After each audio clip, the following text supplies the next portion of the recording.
Welcome to the Live to 110 podcast. My name is Wendy Myers, and I'm a certified holistic health and nutrition coach, and we're broadcasting live worldwide from Malibu, California. This afternoon, I'm interviewing Lara Adler. She's a fellow IIN Institute for Integrative Nutrition graduate, and she's a toxins expert who informs parents about protecting their children and trains other health professionals how to inform their clients about toxins. And this is a really important show because we're going to be talking about chemicals that are making you fat. And these chemicals are called obesogens, and they promote obesity in a number of ways that may alarm you. And our guest today is going to tell you where they lurk and what you can do to avoid them.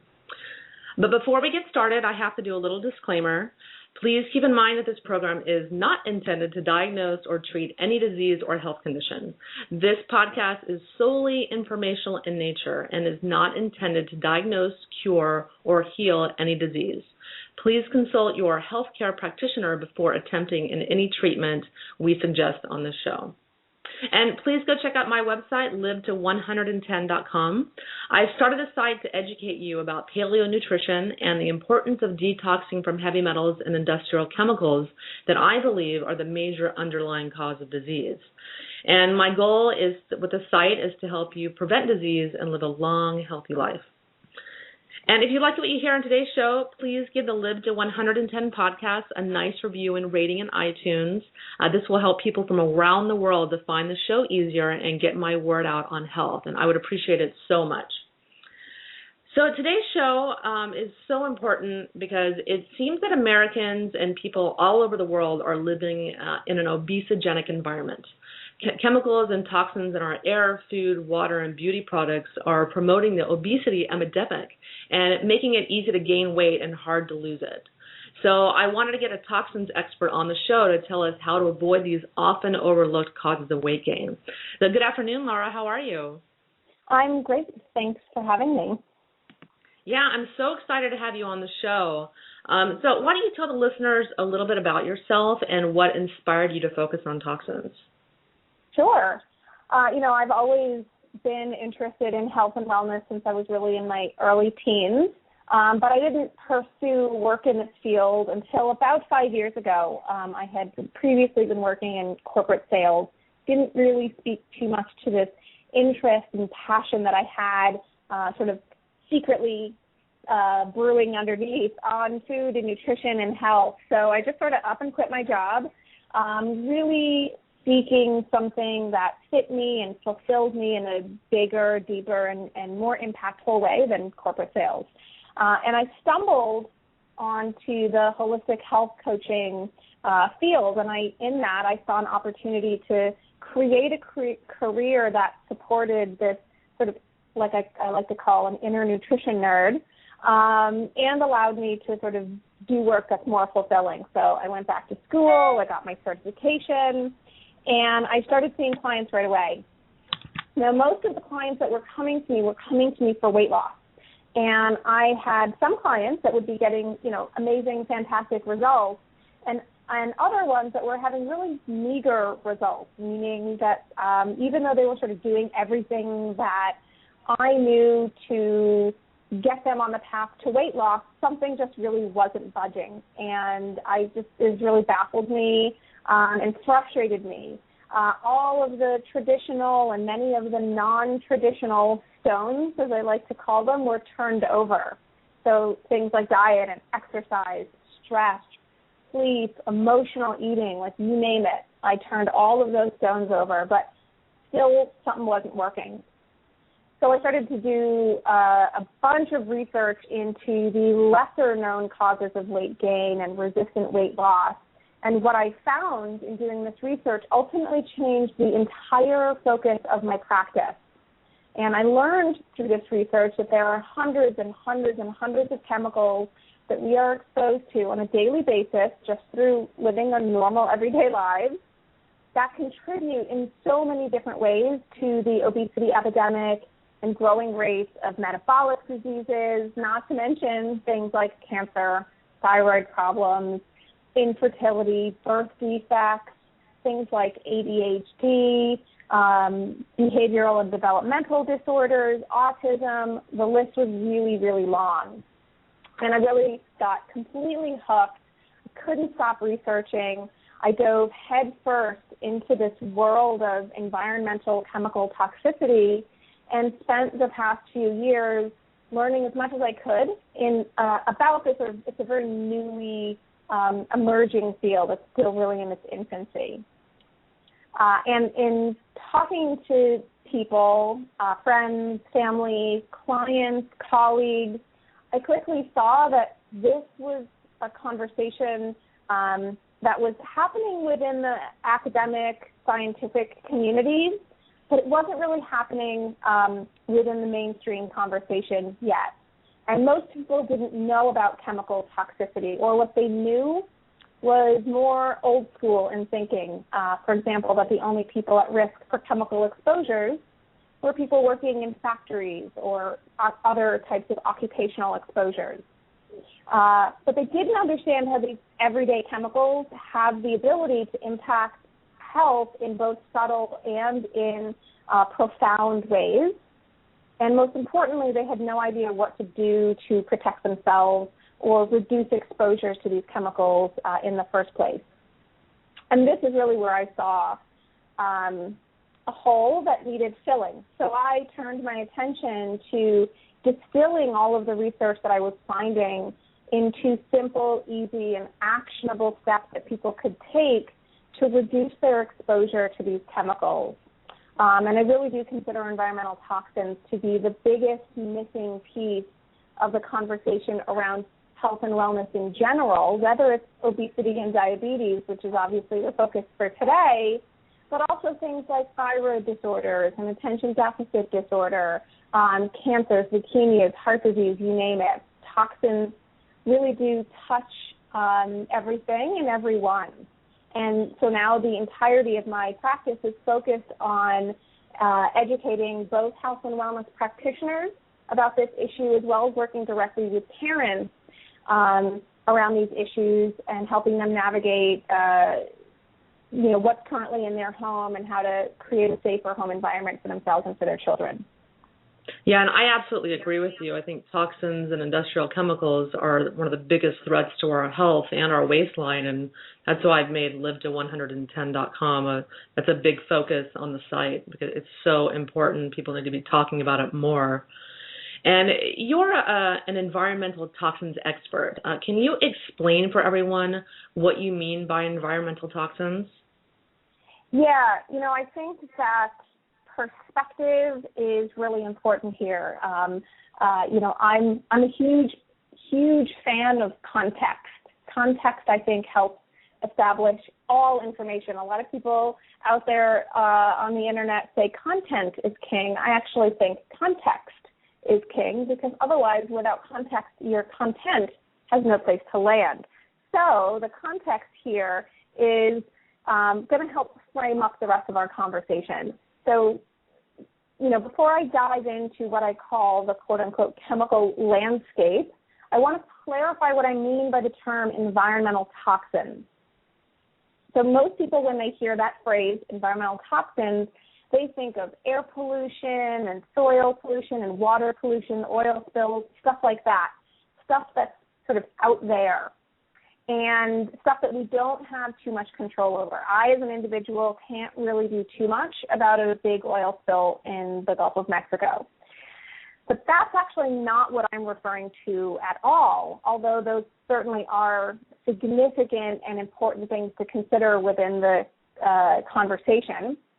What I'm talking about are the toxins that are in your personal environment, the things that you bring into your home and put onto your body or into your body.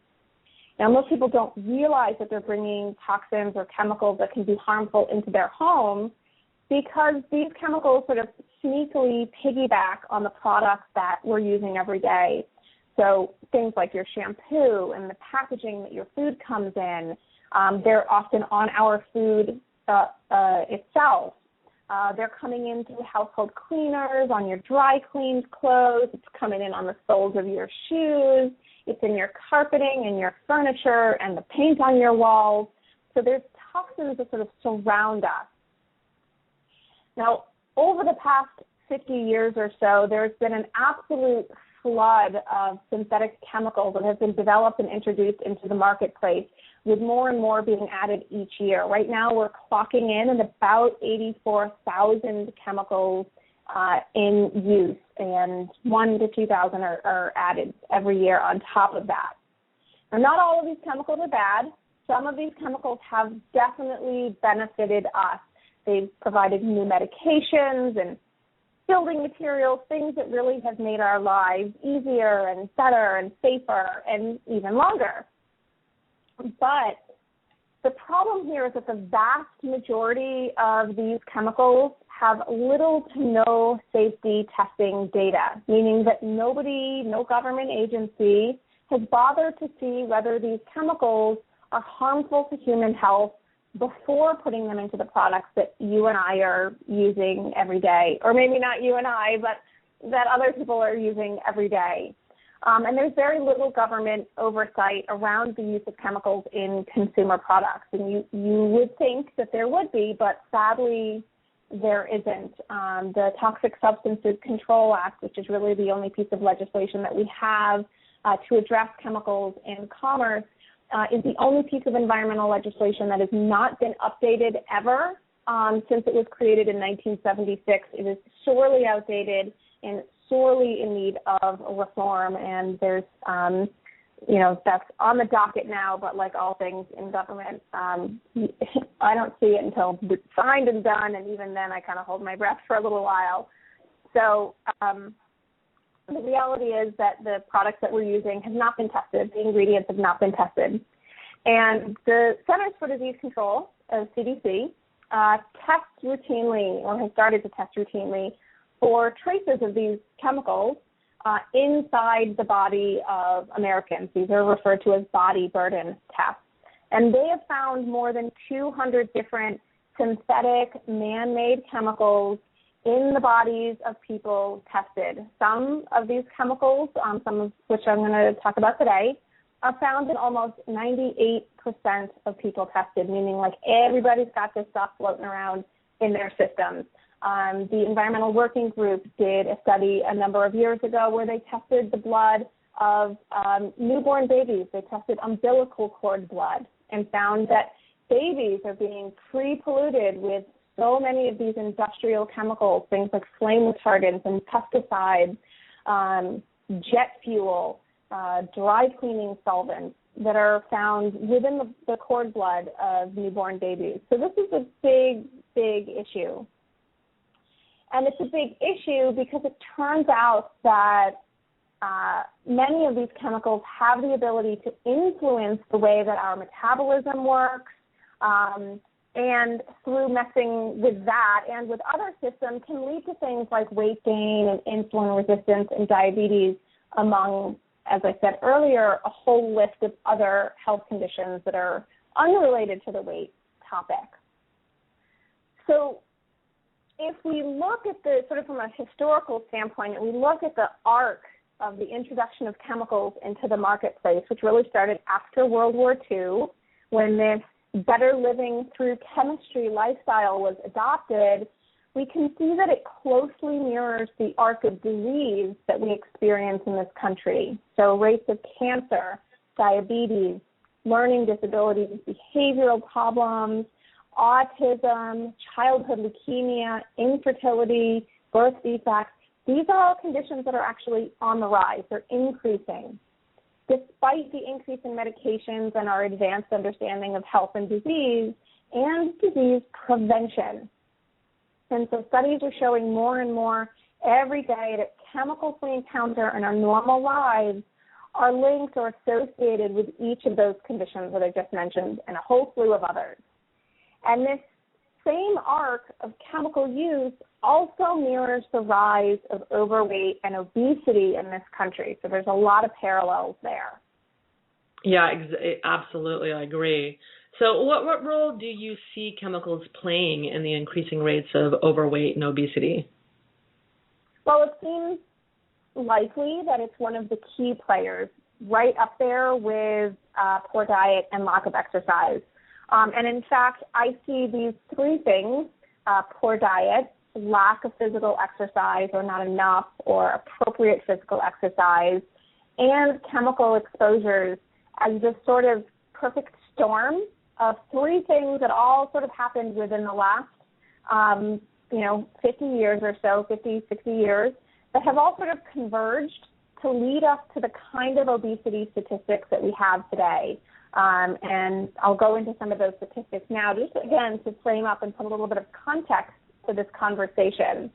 So right now, a full 35% of our population, and these are United States statistics.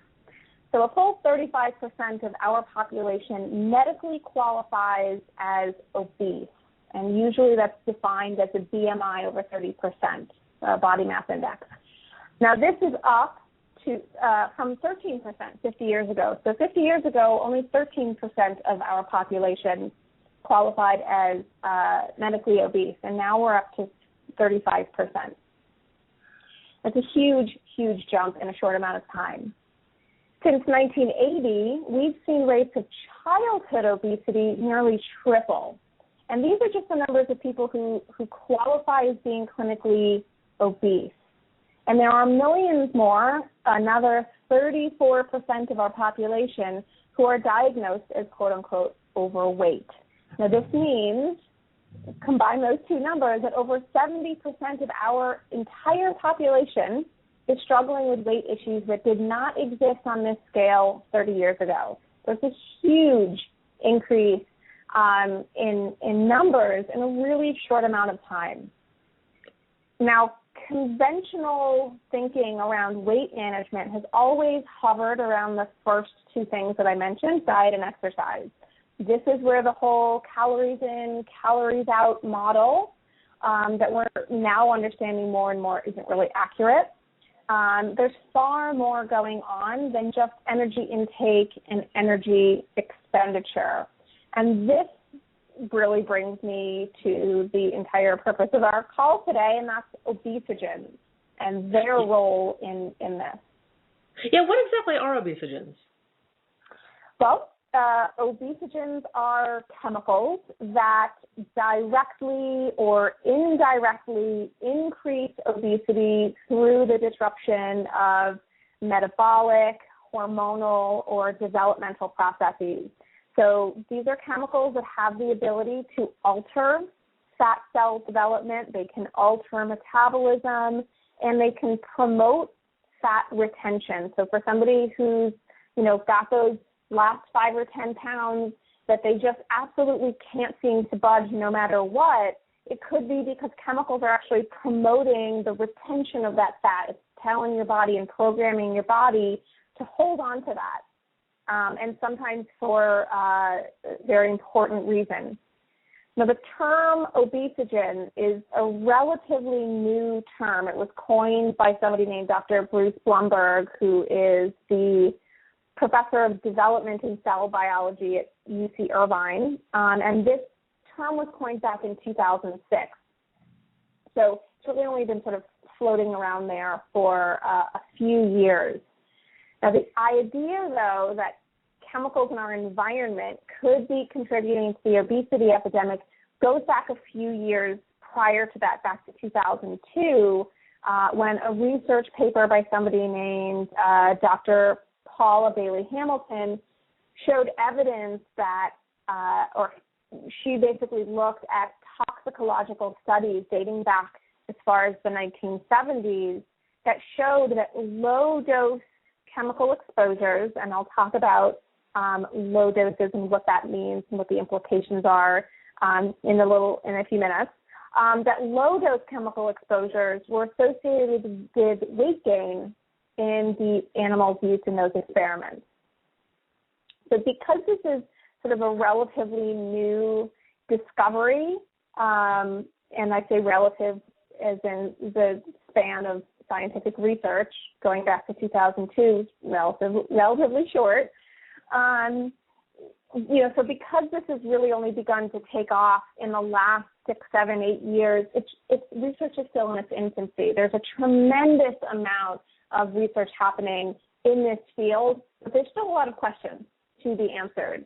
And although there are likely many, many, many more, there are currently 20 chemicals that have been identified as being obesogens. These are things like nicotine. Nicotine is an obesogen.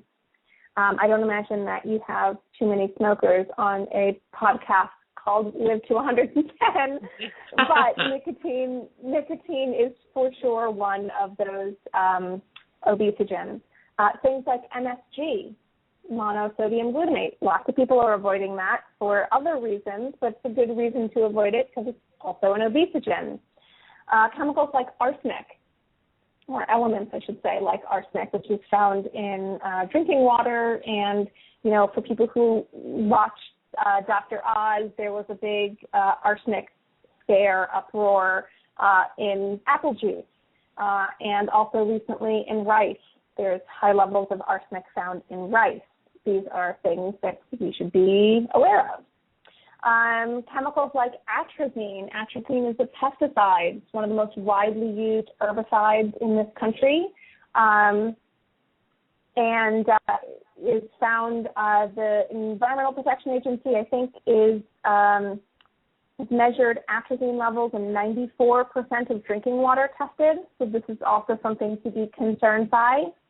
DDT is another classified obesogen. DDT is a pesticide that was banned long ago, but breakdown products of DDT can still be found even in the cord blood of newborn babies born today, despite this chemical being banned 30 or so years ago. Fructose. Fructose is another obesogen. This is part of the reason why high fructose corn syrup is being implicated in the obesity and overweight epidemic, because of the way that the fructose interacts within the body. Parabens. Parabens are another one. These are chemicals that are used as preservatives within a lot of the personal care products that we're using, also an obesogen, and even some pharmaceuticals are obesogens. I'm sure, Wendy, that you've heard stories of people who were put on some type of prescription medication that had the side effect of weight gain. Most people know somebody or have experienced that themselves. Things like clozapine, which is, I think that's usually used to treat schizophrenia and some off-label uses for bipolar disorders. It's well known for causing weight gain in a significant number of the people who take it. Antidepressants, antipsychotics, and even really common over-the-counter medications like Prevacid and Nexium. Actually, I believe those are, I'm not sure where they stand on over-the-counter versus prescription on those. But Prevacid and Nexium can all trigger weight gain in people. And these are obesogens.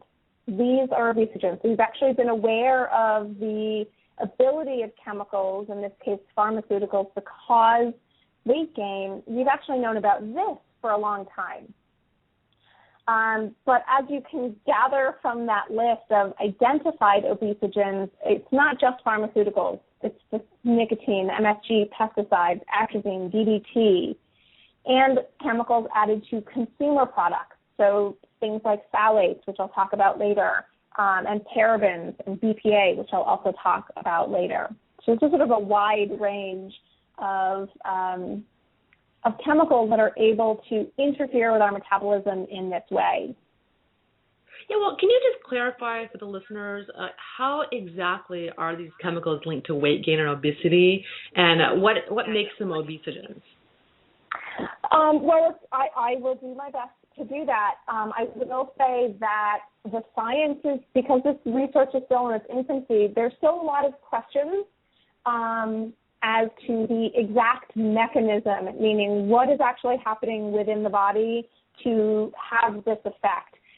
These chemicals, the ones that I just listed, are classified as obesogens because they know that exposure to these chemicals or these toxicants can result in weight gain, and research has been exploring what is the pathway, meaning what's actually happening in the body to cause that. And in some cases, we're very clear on what's happening, and in other cases, we don't have all the information yet. We don't know. We only know that it does happen.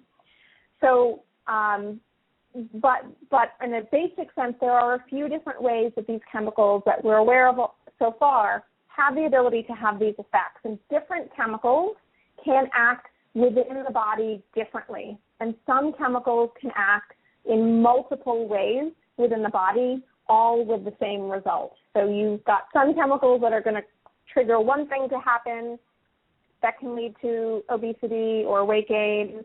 And then you've got other chemicals that can actually cause a number of things to happen, each one of those things independently causing obesity and weight gain, and those ones seem especially troubling to me. So some of the ways, there are a number of different routes that, again, can all have the same outcome. Weight gain, insulin resistance, diabetes, ultimately leading to obesity.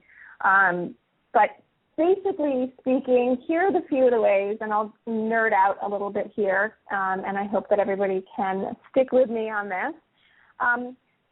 One of the ways is that they can activate something in the body called the PPR gamma receptor. PPR gamma receptor is this master regulator of fat cell development in the body. So just think about it like the master thermostat that regulates fat within the body.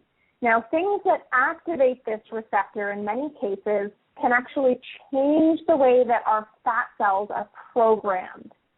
So in our body, we have stem cells, and these stem cells in pre-development can turn into any different kind of cell. So it could be a kidney cell, a liver cell, a skin cell, a hair cell, whatever. It can be anything that it needs to be or wants to be.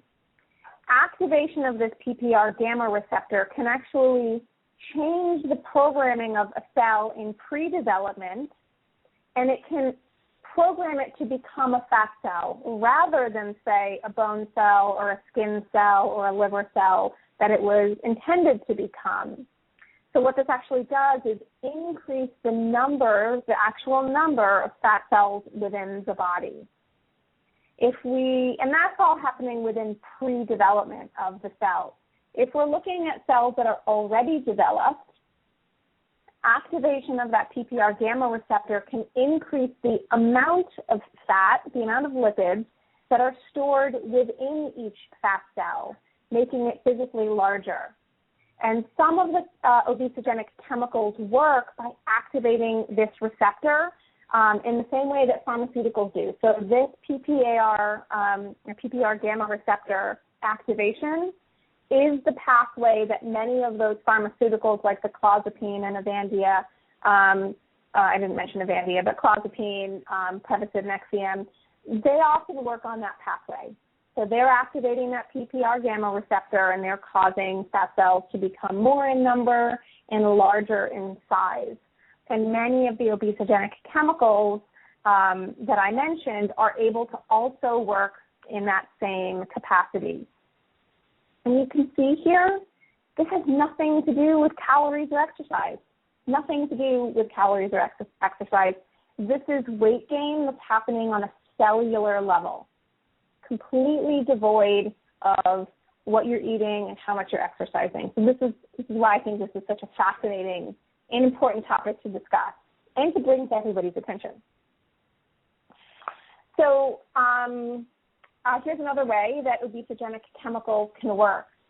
Many of the obesogenic chemicals that are out there are known as endocrine disrupting chemicals, often abbreviated as EDCs.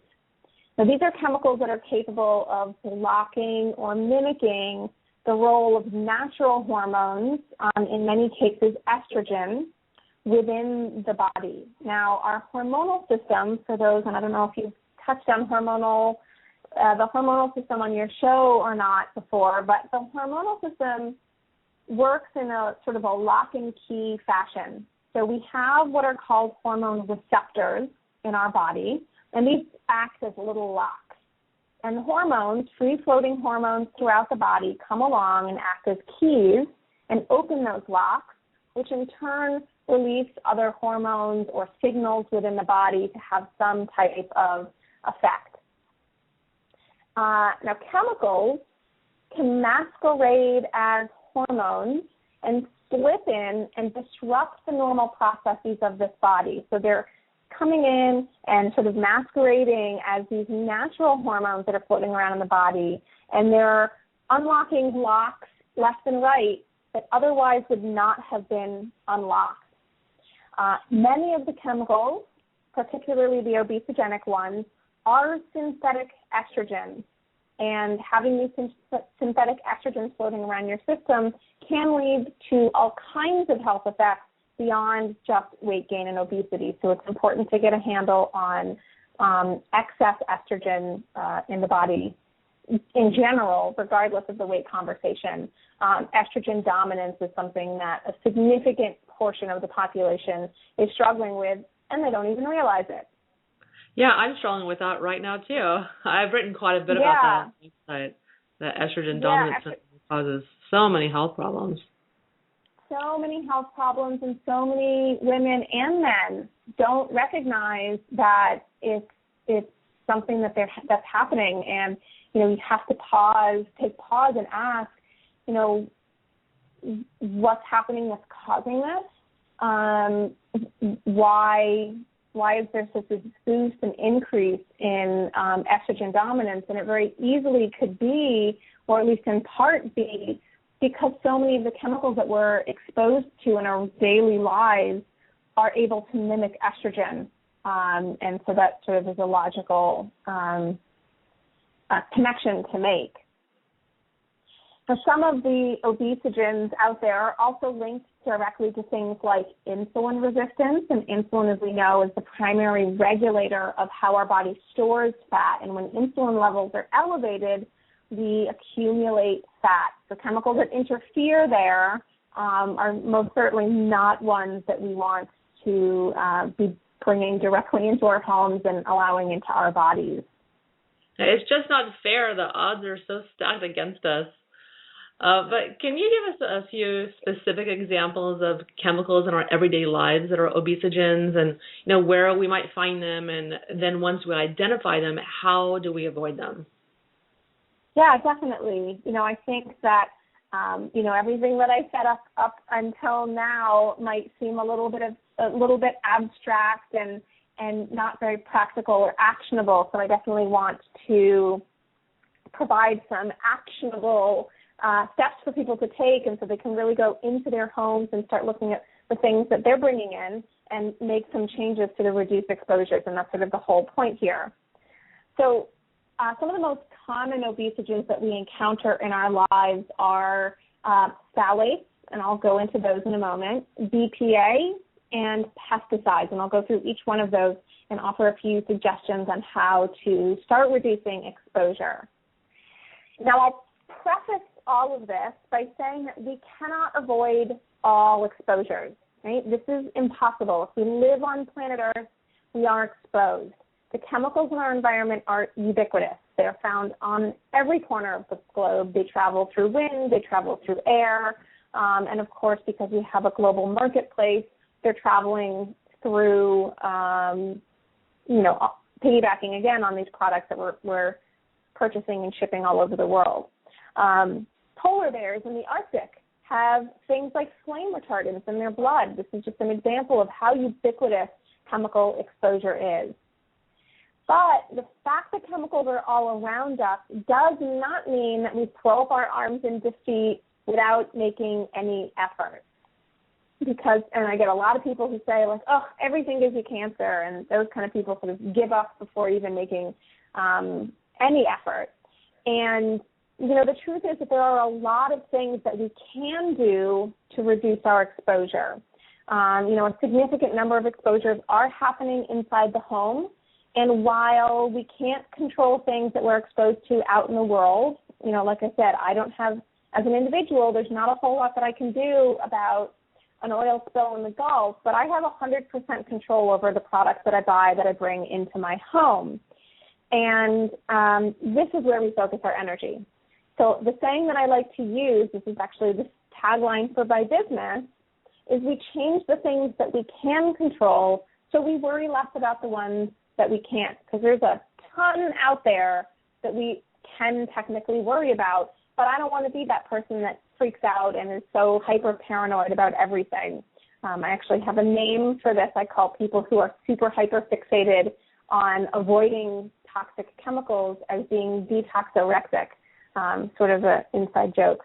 I love that because I used to be detoxorexic. When you first start reading about toxins in your environment and plastics and perfumes are toxic and this, and then all your shampoos you've been using since you were 10 years old, I got really, really paranoid and just went crazy with it and like ran away from people smoking and, all kinds of things like that. But I think that's a really, really good point to make.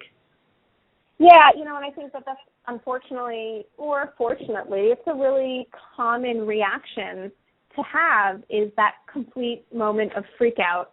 And, I always talk to the coaches and the health practitioners and parents that I work with about navigating that because, we want to have as much as possible a sense of normalcy in our lives. We don't want to be so paranoid and upset that, we don't let our kids go over to play soccer because we know that the field has pesticides on it and we keep them trapped inside. And, you can't live in a bubble. And sort of my really bad joke that I like to tell or that I like to say about this is, people always say, like, oh, I just want to live in a big plastic bubble. But me, I go, well, what kind of plastic is it? And it's plastic off-gassing. And because that's my joke. I'm glad that you laughed because not everybody thinks it's funny. I totally get it. Okay, good.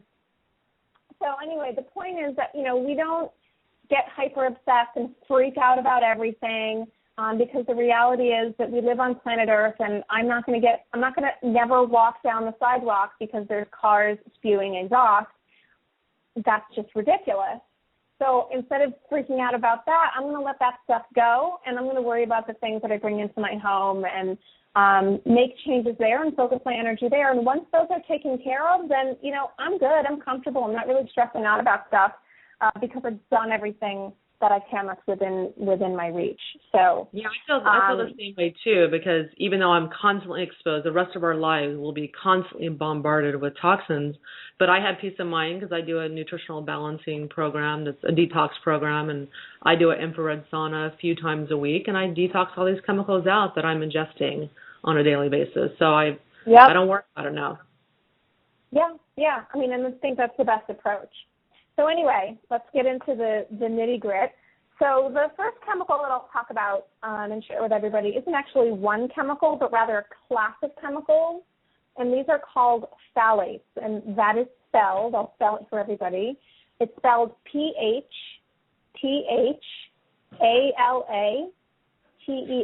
and it's pronounced phthalates, like Thall.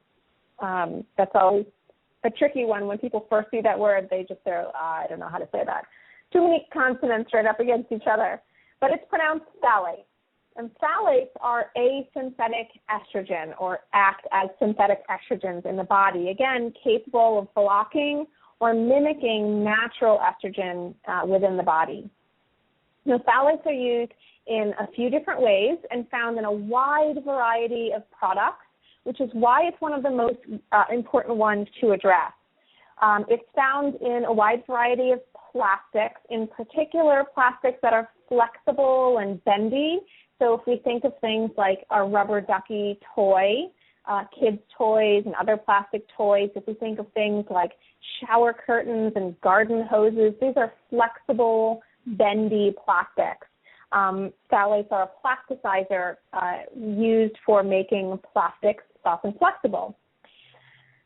It's also used in thousands of household products, from things like laundry detergent to dish soap, to things like candles and air fresheners, to perfume, body lotion, shampoos, dryer sheets, aftershave. Basically, if it's fragranced or has any fragrance added to it, it very likely has phthalates in it.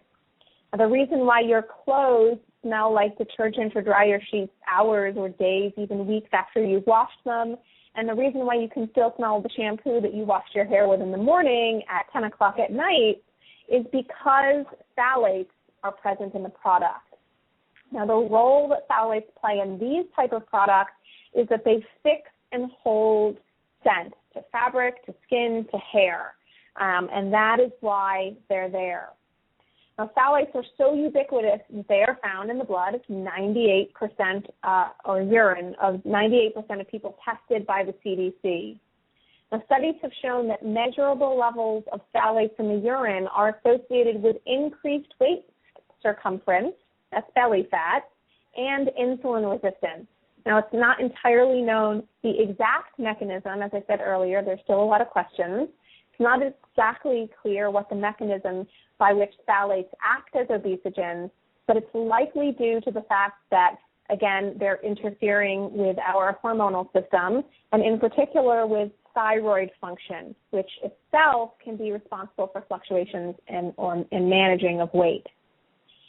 Now, it's worth noting that studies are showing that weight associated with these chemicals tend to occur at low levels of exposure, not high doses. This is often a question that comes up, and this is significant because through living our normal everyday lives, we're not exposed to big industrial, occupational type doses.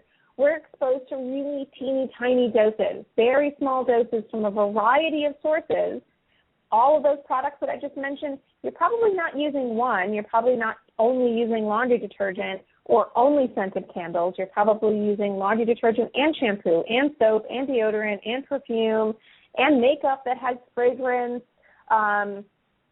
shaving cream, scented candles, air fresheners, laundry detergent, dryer sheets, you name it, cleaning products. So you're getting exposures from all of these different sources, and these can add up inside the body to levels that are capable of having a real impact.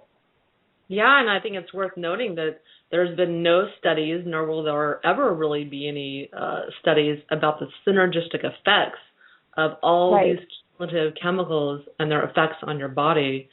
So, yeah, you definitely got to... and that's a really good point. So what Wendy mentioned is that, these chemicals are tested, when they are tested, which is few and far between, and the testing for safety is inadequate, they're tested in isolation. So they're tested one chemical at a time. But the truth is there's not just one chemical in any single product that you're using, and you're also using, like I said, dozens of products every single day, and there is no way to do a adequate and well thought out scientific study as to what is the impact of all of these chemicals combining within the body. This is actually referred to as the cocktail effect. What happens when we mix them? We don't know. So there's a lot of question marks there. So that's a good point that you brought up. Well, can you explain this low dose thing to us? Like, logically, it makes sense that bigger exposures would be worse for us, but that seems not to be the case with many of these chemicals. So here's the common line of thinking when looking at chemical exposures, and that's to assume that more chemical equals more reaction or more disease, meaning that large doses or large exposures are worse than smaller ones. This concept is referred to as the dose makes the poison. And in fact, the entire field of toxicologic research is built upon the idea that the dose makes the poison, that bigger doses equal bigger impacts. So all of those toxicity studies that we're basing, product manufacturers are basing the quote-unquote relative safety of their products are based on that type of research. Dose makes the poison, something called monotonic dose response curve, not a little nerdy, not necessary to know that. But so the entire field of toxicologic research is really built on this idea. But research is starting to show that this is actually not always true.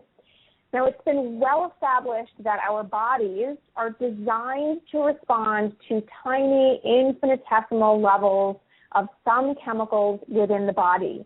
The entire field of pharmacology is based on this. Now, if you think of prescription drugs that are bioactive, meaning they actually have an effect within the body, you're not getting a massive occupational biohazard toxic waste dump size exposure to that chemical. You're taking a little pill that delivers medication in a parts per million, parts per billion dosage.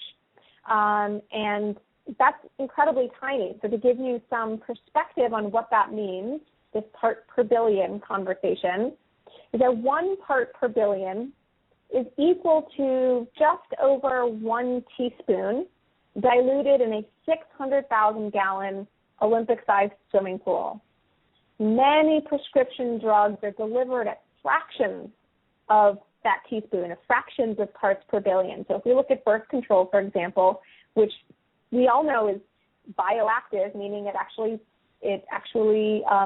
has an effect on our body. That's why we take it, or why some people take it, and which, by the way, often has a side effect of weight gain. A single dose of the most commonly prescribed birth control, which is NuvaRing, is delivered at 0.035 parts per billion. That's so small, much, much less than that tiny teaspoon, so very small doses. So research is showing that when it comes specifically to these endocrine disrupting chemicals, the ones that can mimic or block estrogen, or that really can interfere with any of the other hormones in the body, less is actually more. So what I mean by that is very small doses are showing to have a significant impact at levels that had previously been assumed to be safe. And they were previously assumed to be safe because they were looking at it through that lens of toxicologic research, meaning the dose makes the poison. Now, the entire field of endocrinology, which is the study of your hormonal system, your endocrine system, has always understood that our hormonal system is designed to respond to infinitesimal levels of hormone in the body. So it's especially worrying that the chemicals that we're most commonly exposed to are these low-dose hormone-disrupting kinds. So what can we super important. Yeah, so what can the listeners do? Like, what can we do to reduce our exposure to these phthalates? Well, it's easier than you might think. And I will start by saying that it's a process. So it's not going to happen overnight, and that's totally okay. We have to cut ourselves some slack and recognize that this is a process. Now, I have found that the easiest place to start when it comes to phthalates is with the fragrance products that you're bringing into your home. So the laundry detergent, the scented candles, air fresheners, perfumes, body lotions, etc., and start phasing them out and opting instead for unscented, fragrance-free, and more natural products. And this is a process. So, again, when the bottle runs out, you can switch for a new brand that does not have fragrance. So you need to start reading product labels. Now, you'll often find the word fragrance or perfume listed towards the bottom of the ingredient list. And this is sort of a catch-all phrase that really can include hundreds of different chemicals that make up the fragrance just within that one word. And there are plenty of products out there that are fragrance-free or that are scented with plant-based essential oils. And these are what you want to be buying instead. And for personal care products, people can go check out the Environmental Working Group's Skin Deep database. Not only can they look up the products that they have, but they can look up products that are made without phthalates and other harmful chemicals. So that's really the first place.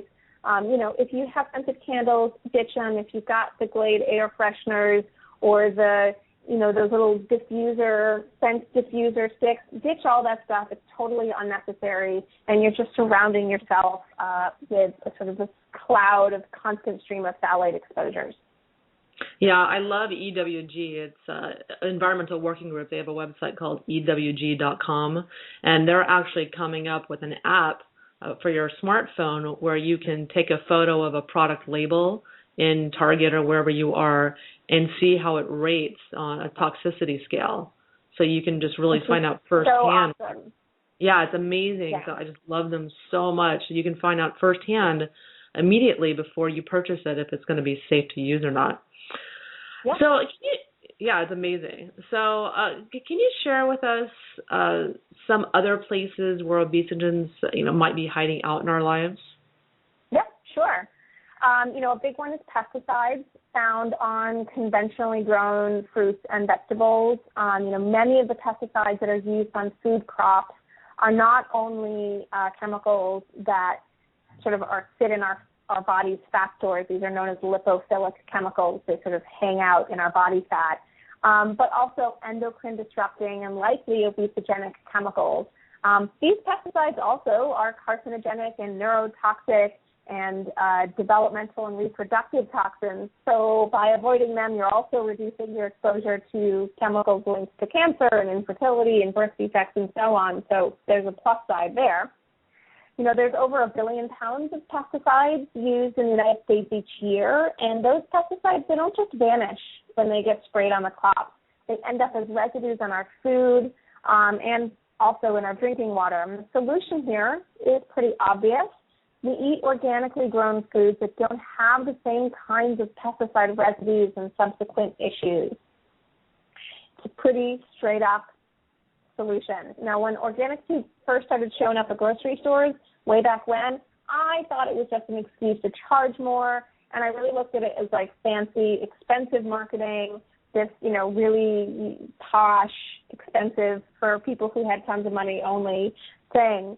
But it became pretty clear that organic was actually healthier. And, my perspective on that entire situation has shifted dramatically. And it's not only healthier because, or I should say not healthier because it was more nutritious per se, but rather because it was free of all of the harmful and toxic chemicals that conventional food used. So that's sort of a sticky point within that argument. A lot of people say, like, organic is not more nutritious. It's like, I look at that and say, you know what, maybe it is, maybe it isn't. That's not the point. The point is organic does not have those harmful pesticides, and that's what I'm interested in avoiding. I look at organic food as a necessity. This is, for the most part, a non-negotiable. And I look at it as one of the smartest things that you can do to avoid chemicals in your daily life. This is your food. You're putting it right in your mouth. This is what sustains and nourishes you. It does not make sense if that food is also loaded with dangerous chemicals. I know. I had to make a decision, though. I had to make a decision this morning because I went to go get a latte at a little coffee shop, and I asked for a cafe mocha, and they said they only had non-organic milk. So I contemplated for a second. I was like, no thanks, because I just don't want all those chemicals and hormones stuff in my body. So I absolutely. had to forego my little treat that morning. Yeah, well, good for you. I mean, it's a non-negotiable in my book. Yeah. And then the final obesogen that I'll share with you, and this is probably one that your listeners and really everybody is more familiar with, and that's BPA, or bisphenol A.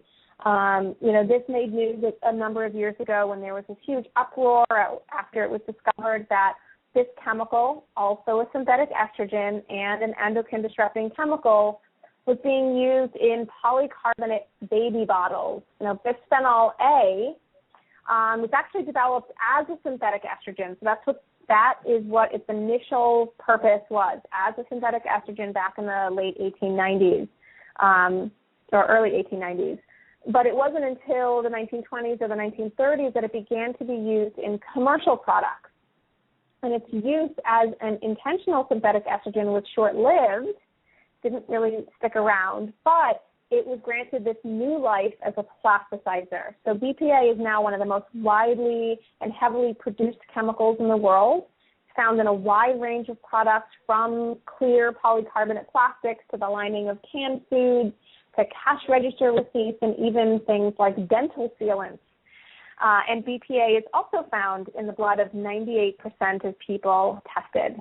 And because BPA is everywhere, it's difficult to prevent all exposures, but there are simple measures that you can take at home to significantly reduce your exposures.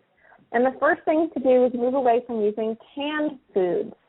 So BPA is used in the epoxy lining of canned foods From tomatoes to beer to soup to soda, it's all in there. This is standard within the canning industry.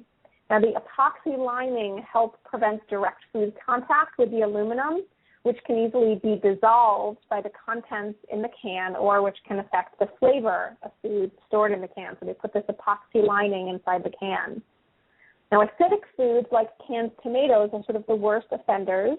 Acidity is one of the things that increases the amount of BPA that migrates out or leaches out of the can lining and into the food itself. So in addition to avoiding as much canned food as possible, and preferably all of it with a few exceptions, which I'll touch on in a second, you also want to be mindful of using plastic food storage containers, in particular number 7 plastics. You can see that little number 7 within the recycling chasing arrows symbol in the bottom of the plastic in many cases. And this can be an indication of the presence of BPA. It's not a guarantee that BPA is in there, but it's a good general guideline. The polycarbonate plastic is the clear, hard kind, like Brita filter containers or clear plastic reusable travel cups, like the kind you get at Starbucks, Nalgene bottles and things like that. These are all made with polycarbonate plastic and very likely have BPA in them. Now, instead of canned food, we opt for fresh. That's sort of the obvious choice, or cooking from dried when possible, which I know is tricky, and that's a confession that a lot of people, the canned beans, for example, is a real time saver for a significant percentage of people who cook. Now, there is one company that makes a line of canned beans that do not use the standard epoxy lining, but rather an enamel lining that is free of plasticizers, and that is Eden Organics. So if giving up canned foods is not going to happen, or canned beans is not going to happen, then at the very least, buy only Eden Organics brand. Eden Organics also, along with a few other brands, has started selling tomatoes in glass jars instead of cans, which is an excellent alternative to stock your pantry with. And when it comes to plastics, avoid them as much as possible. I just say as a general rule, avoid plastic in the kitchen that has direct contact with your food as much as possible, and opt for glass, or when it comes to bottles and things like that, stainless steel or glass when you're out and about. They're inexpensive and can be found just about anywhere. Lastly, I'll just kind of add that you want to make be mindful of BPA-free plastics.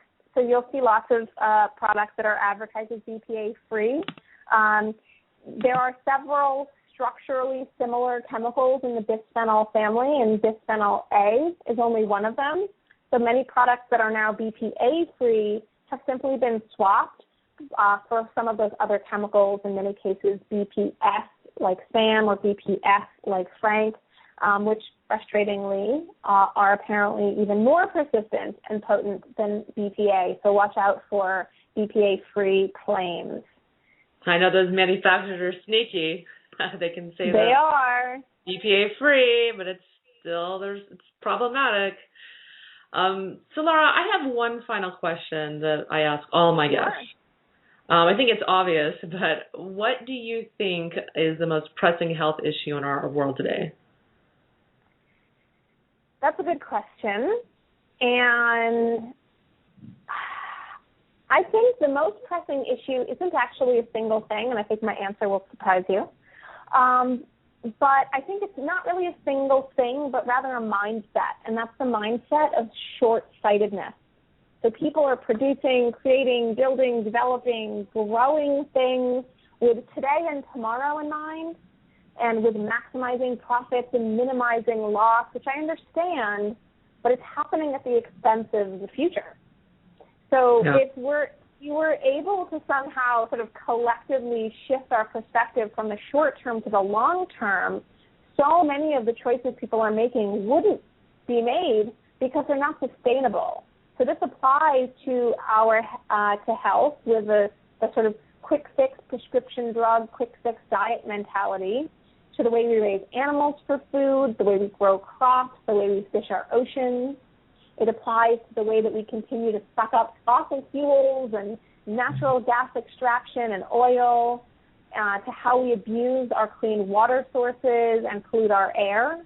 And of course it applies to the harmful, untested chemicals that we're sort of willy-nilly using in the manufacture of the things that we use to make our daily lives convenient.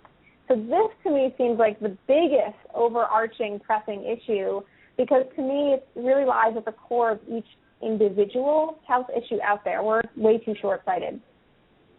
Yeah, thank you for your perspective on that question. I think it's just such an important topic that we need to be talking about. And, if people listening out there want to learn more about the work that you do and, learn more about obesogens, what's the best way for them to do that? Well, there are a few ways. As I said in the beginning, my practice is primarily focused on educating health and wellness practitioners. So if that happens to be you and you're listening, if you happen to be a health coach or a nurse or an acupuncturist or anybody who's working with clients around health and wellness, then I certainly want to invite you to check out the courses that I teach. And you can do that by going to Lara Adler, that's LARAADLER, LaraAdler.com/coaches. I have a whole website dedicated to you. And in fact, I actually have a three-month course on environmental toxins in the home that's starting later this month on August 27th. That's a little less than 2 weeks, called Blueprint for a Healthy Life. And if you're interested in checking out that, you can find details at LaraAdler.com/coaches/blueprint. If you're a parent or planning on becoming a parent, then looking at chemical toxins in your home is really super essential. Forget baby proofing. We want to look at chemicals. Obviously, we don't want to forget baby proofing, but we want to do them both. And the best time to actually do this is before you get pregnant. Chemicals are being implicated in rising rates of so many childhood diseases, leukemias, allergies, asthma, autism, you name it. And for parents, I offer customized one-on-one support to really help people clear out as many of these dangers within their home as possible. And if you're a parent and your interest is piqued here and you want to learn more about that, then you can go to LaraAdler.com/parents. If you are neither, and I'm sure that there are many people out there that are neither one of those, and you still want to learn more about chemical toxins, follow me on Twitter. Twitter is where I share the most current news as it's being released about environmental toxins and health, and I share products that I love. So it's a great way to stay connected and still sort of get a steady stream of information about this topic. And my Twitter handle is @LaraAdler, so pretty easy to remember. And if you happen to be on Pinterest, I recently have dove into the Pinterest world and set up a number of boards with all kinds of great stuff there. And you can find me at pinterest.com/LaraAdler. Yeah, I know. I bought your kitchen detox program to use with my clients. I'm a health coach, and I've gotten such a good response with it so far. It's just made it so easy to walk my clients through how to detox their kitchen, because people have so many questions. What should I be using? Is cast iron safe? Can I use plastic utensils? So it really takes a lot of the guesswork out of figuring out what is the best products to use, and storage containers and cooking equipment and whatnot. And I think that anyone could use it, and not just health coaches, but I think it's a great tool for just anyone to purchase to learn how to detox their kitchen. It was really good. Yeah, and so if anybody is interested in checking that out, obviously it's geared towards health and wellness practitioners, but, if you're really hooked on the topic and you really want to know what to clear out of your kitchen, feel free to check that out as well. And you can find that on the coaches side of my website by going to Work With Me and then under Products. And you will see the Ultimate Non-Toxic Makeover Kitchen Edition. And that is what Wendy is talking about. Well, Lara, thank you so much for being on the show, and thank you for bringing attention. Yeah, thank you for bringing attention to this very important topic. And the work you're doing is truly helping health professionals get the word out to their clients, and their patients about the dangers of chemicals and toxins in our food and where they're looking in our kitchen. And thank you for doing this important work. Well, you're very welcome.